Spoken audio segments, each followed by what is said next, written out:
ఏమనగా, భరద్వాజ పక్షులు తెల్లవారుజామున లేచి అన్ని వైపులను మాట్లాడుకొనుచున్నది. ఆ ధ్వనినైనా నీవు వినలేదా? ఓ పిచ్చిదానా, పువ్వులతో చుట్టబడిన కేశబంధములు విడిపోవుటచే సువాసనలు వెదజల్లుచున్న జుట్టు ముడులతోనున్న గోపకాంతలు కవ్వములతో పెరుగు చిలుకునప్పుడు పెరుగు కుండల నుండి వెలువడు మృదంగ గంభీర ధ్వని, ఆ కాంతల కంకణ ధ్వని, మెడలోని ఆభరణముల ధ్వని కలిసి ఆకాశాన్ని అంటుచున్నవి. నీ చెవికి సోకలేదా?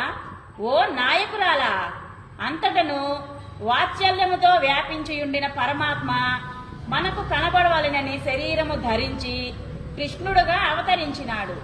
లోకకంటకులైన వారిని నశింపజేసిన ఆ స్వామిని మేము పెద్దగా కీర్తించుచుండగా నీవు వినినను మేల్కొనవేలా?